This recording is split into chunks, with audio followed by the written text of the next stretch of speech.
C'est toujours un réel plaisir de vous retrouver, fidèles téléspectateurs de Télésud. 24e numéro d'Afrique Sport. Mesdames et messieurs, bonsoir. Harcèlement sexuel en milieu sportif, la FIFA suspend un officiel de la Fédération zimbabwéenne de football. Qualification Champions League CAF version féminine. Bayelsa Queens FC du Nigeria s'est qualifié samedi dernier pour le compte de la zone Oufouabé. Chan 2023, les 18 tickets pour l'Algérie sont totalement connus après le dernier tour éliminatoire joué dimanche dernier. Championnat du monde de volleyball, fin de parcours du dernier pays africain dimanche dernier, la Tunisie a été éliminée au 8e de finale par la Pologne. Tour cycliste de la Côte d'Ivoire, la compétition a commencé dimanche dernier avec une victoire africaine. Calendrier de la CAF, le programme des événements et compétitions de la Confédération africaine de football a été rendu public la semaine dernière pour les 5 prochains mois. On en parle ici tout de suite.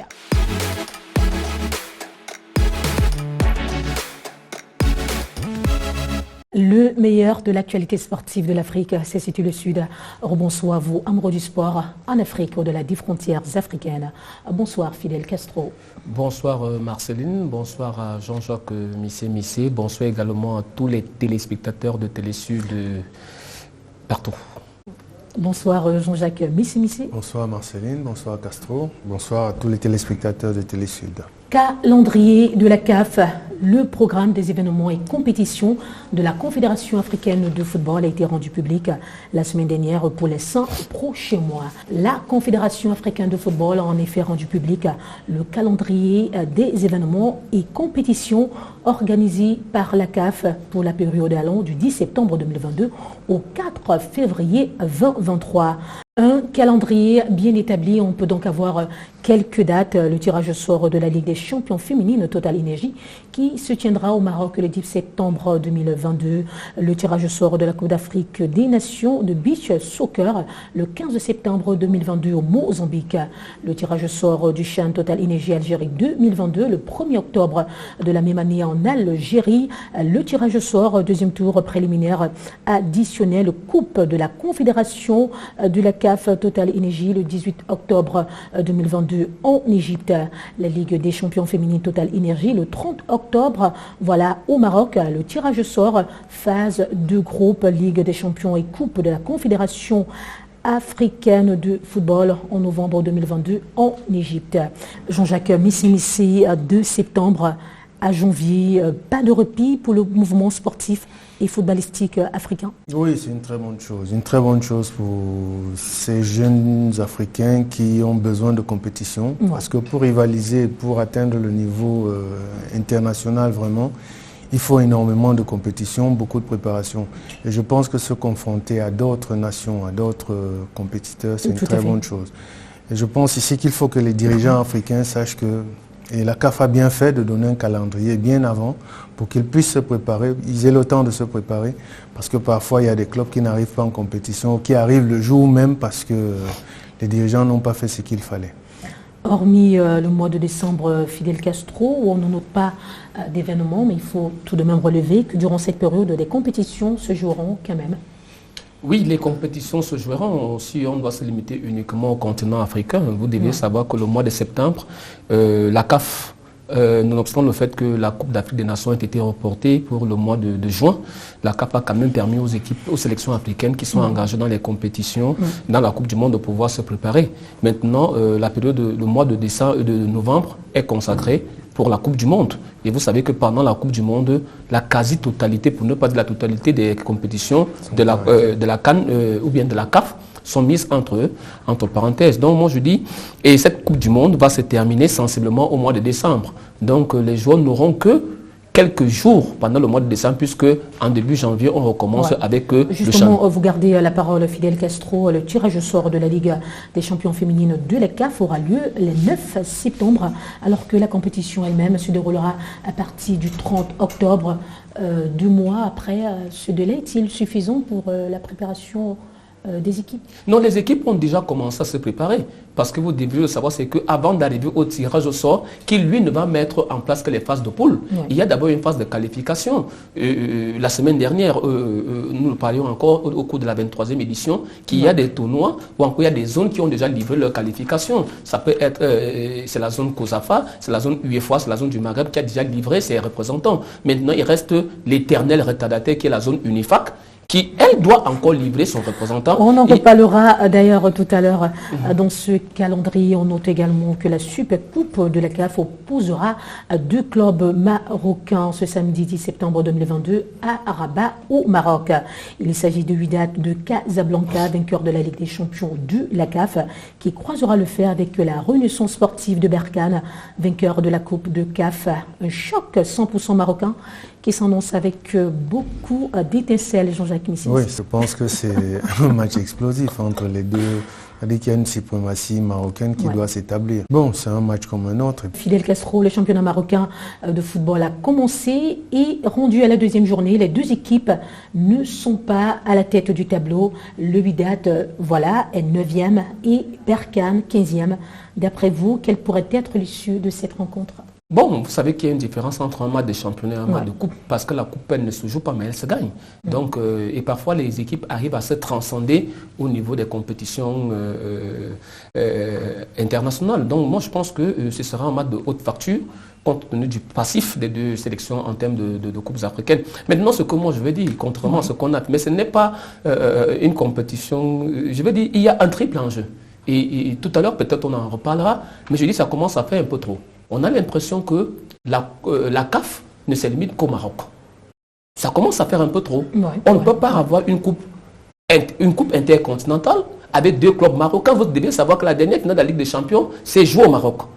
On arrive encore avec la Super Coupe, elle se joue au Maroc.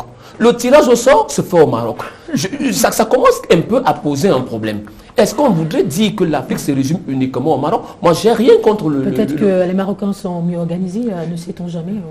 Bon, si vous voulez me dire que sur 54 États que contre l'Afrique, il n'y a que le Maroc qui est meilleur que les autres. Moi, je dis que... Parenthèse, Fidel Castro, Tour cycliste de la Côte d'Ivoire.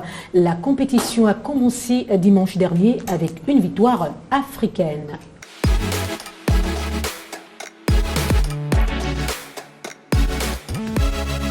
La 28e édition du Tour cycliste international de la Côte d'Ivoire a débuté dimanche dernier. Et pour cette raison, c'est le Burkinabé Paul Dumont qui a franchi en premier la ligne d'arrivée, suivi de l'Ivoirien Abou Sanogo, tenant du titre de l'édition passée, et du Français Noël Richet en 3e position. Au second tour de la course, le Français Noël Richet est remonté sur le podium, suivi du gagnant Anthony Boaki et de l'Ivoirien Souleymane Traoré, 2e lors de la dernière édition en 2021. Si le Français Noël Richet semble un morceau dur à croquer dans cette course, on constate que les Ivoiriens tiennent le coup en tenant toujours au rang des 3 premiers. Mais est-ce que cela vous semble suffisant pour la victoire finale? Jean-Jacques Missi? Non, je pense qu'un tour cycliste se fait sur la durée. Donc on peut bien commencer et mal terminer. Donc ici, c'est une course d'endurance dont je pense qu'il faut attendre l'équipe bien préparée, parce que c'est aussi une course d'équipe, ce que les gens oublient contrairement à certains sports. C'est d'autant plus qu'on a 15 étapes qui s'annoncent. Voilà, le cyclisme est une course... Et donc la course s'avère longue. Le cyclisme est une course d'équipe, donc il faut qu'il y ait des coéquipiers assez solides qui amènent le leader jusqu'au bout. Donc bon, on verra bien à la 15e étape. L'an passé, les Ivoiriens avaient occupé les premières et deuxièmes places du classement général. Qu'on peut dire effectivement qu'il serait prétentieux de pronostiquer l'issue de cette course en défaveur des Ivoiriens, Fidel Castro. Bon, difficile oui, mais impossible non.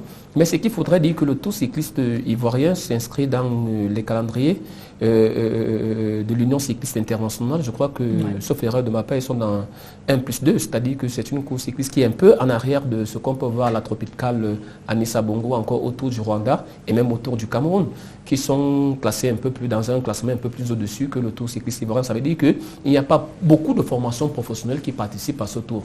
Ce qui laisse donc un peu plus de chance aux équipes amateurs qui, elles, maintenant, ont donc ici la possibilité de montrer leurs preuves. Parce que si vous ramenez les équipes professionnelles telles que celle du Rwanda, qui ont l'habitude de se frotter aux clubs européens ou encore ceux qui sont du côté de l'Éthiopie et même de l'Afrique du Sud, vous allez comprendre qu'il y aura difficilement matière pour les Ivoiriens. Maintenant, les Ivoiriens sont quand même chez eux. À côté de la Côte d'Ivoire, vous avez quand même des très belles formations comme celle du Bénin, comme celle de SNH Vélo Club du Cameroun, ou encore celle du Burkina Faso avec Ouedraogo, qui sont des bons cyclistes. Maintenant, est-ce qu'il y a eu la préparation nécessaire pour qu'on ait titillé la formation ivoirienne? Moi, je pense que... La préparation encore et encore. Championnat du monde de volleyball, fin de parcours du dernier pays africain dimanche dernier. La Tunisie a été éliminée au 8e de finale par la Pologne.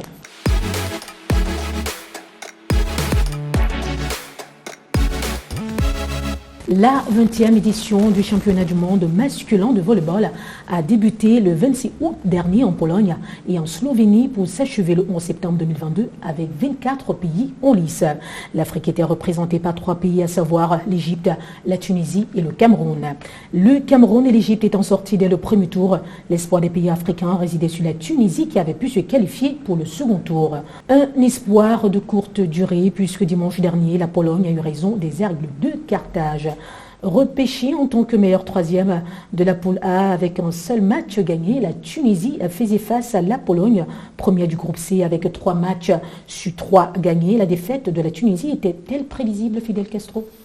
Oui, elle était prévisible compte tenu du parcours de la Pologne. La Pologne, vous savez, aujourd'hui, elle fait partie des meilleures nations de volleyball dans le continent européen, pour ne pas dire du monde tout entier.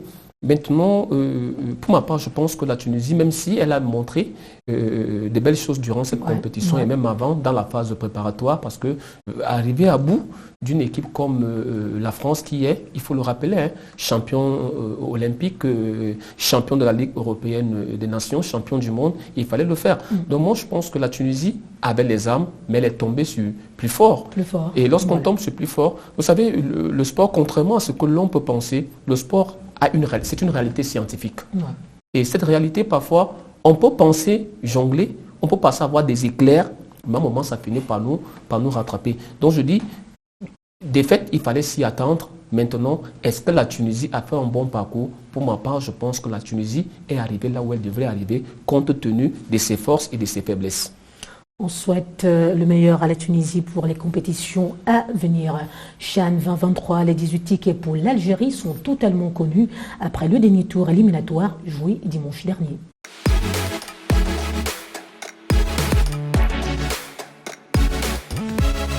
Les derniers matchs retour de la dernière journée éliminatoire pour le CHAN 2023 en Algérie se sont joués dimanche dernier.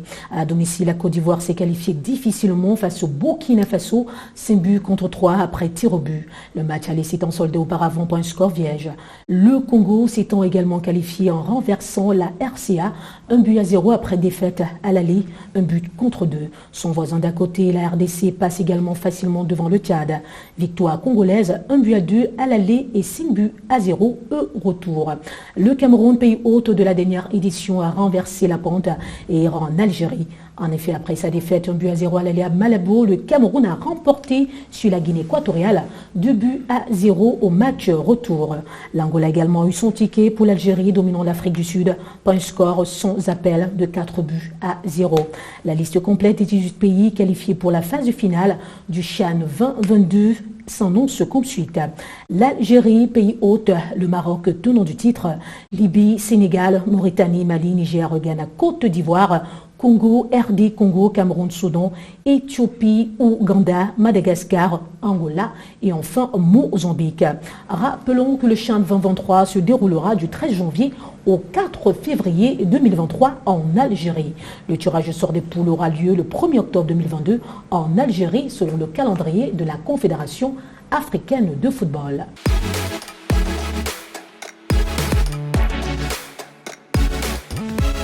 Jean-Jacques Missé, on constate l'absence une fois de plus de l'Afrique du Sud sur cette liste, soit 4 absences consécutives pour les Sud-Africains qui ont pourtant un championnat local pas moins relevé par rapport à l'Éthiopie, par exemple. Oui, mais il y a des moments où ces clubs-là peut-être ont négligé, parce que souvent les gens vont en compétition, surtout les amateurs, ils vont en compétition avec cet esprit peut-être de supériorité et ils se font surprendre. Et je pense que on y va avec la grosse tête. Voilà, et puis je pense que c'est le cas de l'Afrique du Sud. Mais sinon, je pense que les 9 majeurs de l'Afrique sont là. Pardon. Les 9 majeurs de l'Afrique sont là et je pense qu'on aura une très belle compétition en Algérie. Le Mali, dernier finaliste malheureux, le Cameroun, 3e à la dernière édition, l'Algérie, pays hôte, et le Maroc, détenteur du trophée. Que des calibres, Fidel Castro, présents, et qui feront de cette compétition une édition à suivre de très près?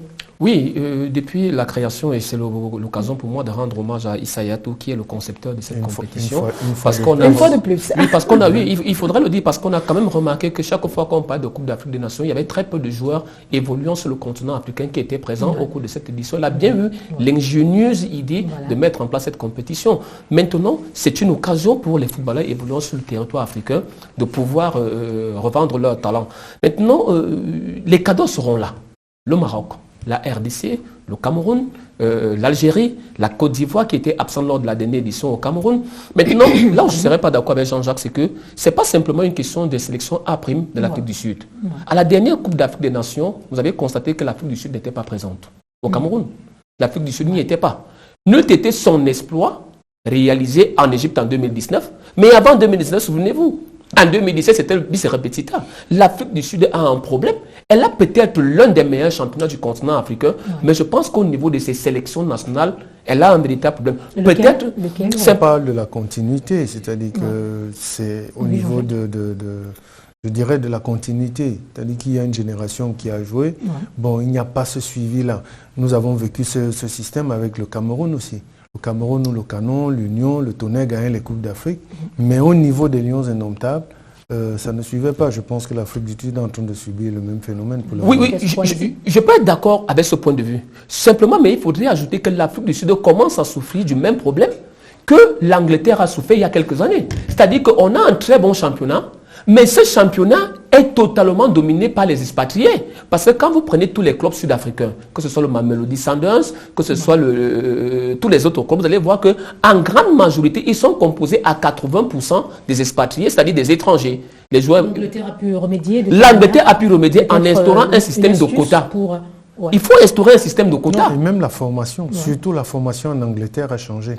Or, vous comprenez que l'Afrique du Sud, quand vous regardez la plupart de ceux qui évoluent en Afrique du Sud, c'est des Zimbabwéens, c'est des Namibiens, c'est des Angolais, c'est des Camerounais, c'est des Ivoiriens, mais très peu sont ceux qui sont sud-africains. Résultat des courses, c'est que à la fin, on a très peu qui peuvent des Sud-Africains qui peuvent porter très haut les flambeaux du pays. Maintenant, est-ce que le CHAN, pour ma part, je pense que c'est une compétition qui, de plus en plus, s'inscrit parmi l'une des meilleures réussites du continent africain. Parce qu'aujourd'hui, il faudrait dire que, regardez... les félicitations adressées à M. Issa Hayatou. Je pense que c'est aujourd'hui l'une des plus belles vitrines des footballeurs évoluant, parce que c'est une compétition, il faudra le rappeler, qui s'inscrit uniquement, c'est la promotion des championnats locaux. C'est l'occasion de voir quel est le véritable championnat. Et c'est pour ça que vous allez voir les mêmes qui dominent dans les compétitions des interclubs. Vous allez le trouver toujours au sommet. Le Maroc, l'Égypte, la RDC avec son tout-puissant Mazembe qui constitue... Toujours les mêmes. Toujours les mêmes. Et le Cameroun qui vient et la Côte d'Ivoire. C'est toujours les mêmes. Qualification Champions League CAF version féminine. Bayelsa Queens FC du Nigeria s'est qualifié samedi dernier pour le compte de la zone Oufouabé.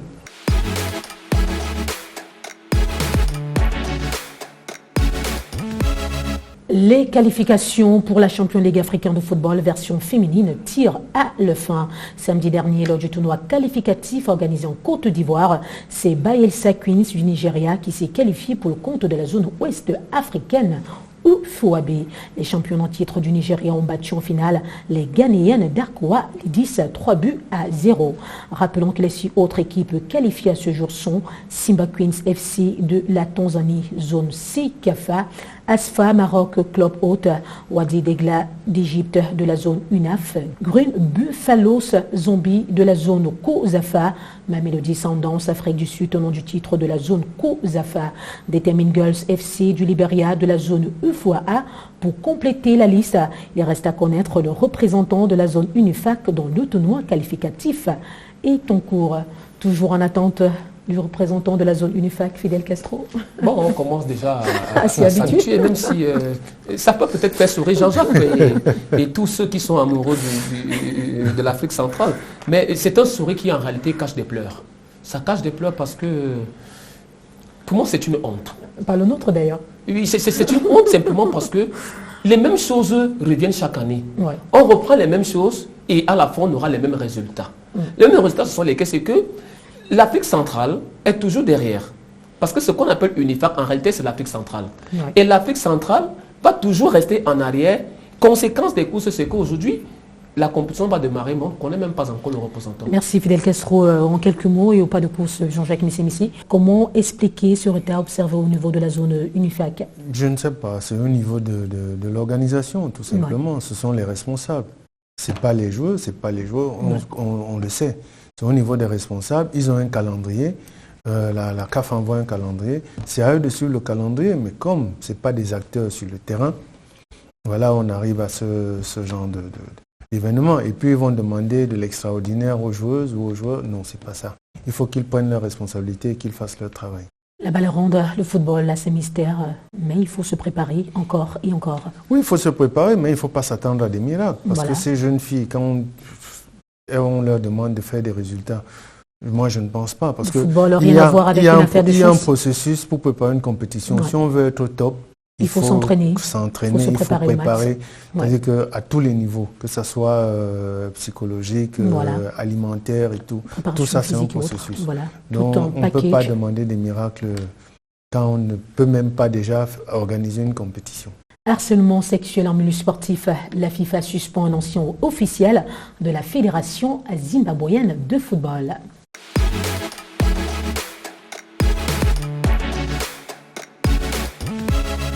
Le harcèlement sexuel et le scandale sexuel deviennent de plus en plus courants dans le milieu du football africain.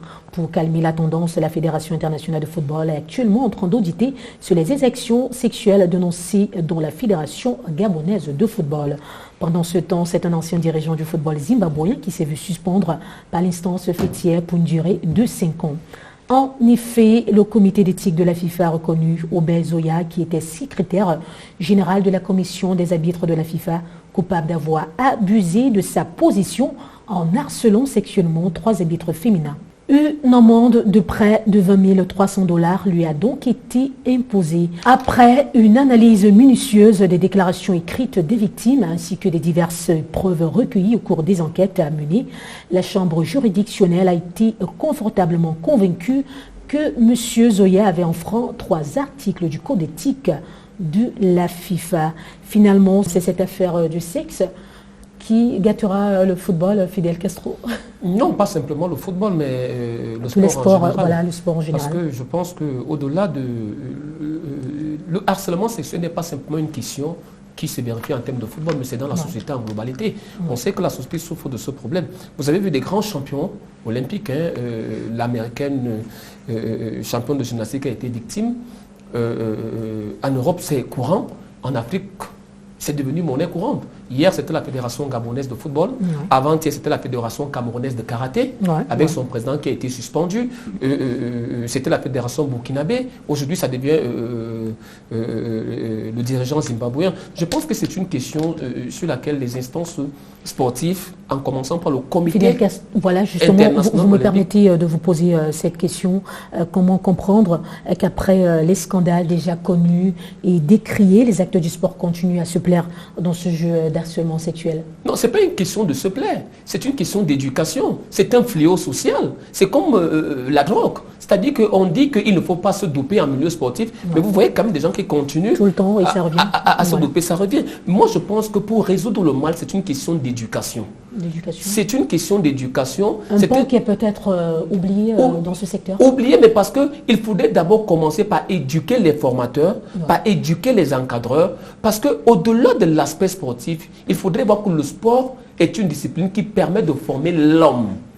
pour son émancipation en tant qu'être humain au sein de la société. Donc il faudrait qu'on partage d'autres valeurs. Malheureusement, dans cette discipline ou encore dans cette matière qu'est le sport, il y a beaucoup d'intrus. Excusez-moi du terme, mais il y a beaucoup de gens qui en réalité ne sont pas là pour le sport, mais sont là pour d'autres affinités. Justement, vous me permettez donc de poser cette question à Jean-Jacques Missi. Est-ce que finalement ce n'est pas la politique sportive elle-même qui encouragerait d'une manière ou d'une autre le harcèlement sexuel en milieu sportif?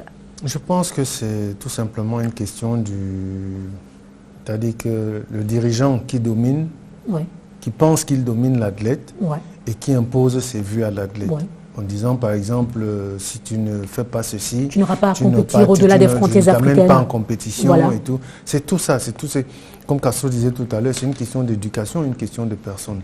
Et je pense qu'il faut que les instances internationales, quand il y a un cas comme ça, que ces personnes soient bannies complètement, c'est-à-dire qu'à vie même du mouvement sportif. Moi, je parle ici au niveau du mouvement sportif, que ce soit la FIFA, que ce soit le CIO. C'est-à-dire que quand on arrête quelqu'un, et puis je demande aussi aux athlètes, féminins surtout, parce qu'il ne faut pas croire, les athlètes masculins aussi sont harcelés. Donc je pense qu'il ne faut pas avoir peur, ils doivent dénoncer. Ils dénoncent et avec les preuves, et celui qui est coupable soit complètement vraiment banni du mouvement sportif. Terminons par quelques brèves.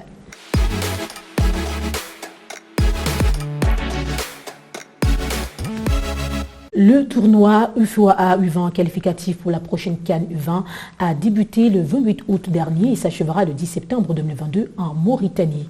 8 pays sont en compétition et divisés en 2 poules. La poule A est composée du Mali, de la Gambie, de la Mauritanie et de la Sierra Leone. Rappelons que seuls les 2 finalistes participeront à la phase finale de la CAN U20 prévue en Égypte en 2023. La COSAFA Cup féminine a débuté le 30 août dernier et s'achèvera le 11 septembre prochain en Afrique du Sud. 12 pays de l'Afrique australe repartis en 3 poules de 4 équipes chacune se disputent le trophée de la compétition. Rappelons que c'est la Tanzanie, pays invité, qui est le tenant du titre de cette coupe COSAFA féminine après son exploit en 2021 contre le Malawi en finale. Nous y reviendrons avec les résultats dans les prochaines éditions. C'est la fin de ce 24e numéro d'Afrique Sport. Merci à vous fidèles téléspectateurs de Télésud de nous avoir suivis. Merci Jean-Jacques Missi. Merci Fidel Castro d'avoir été des nôtres.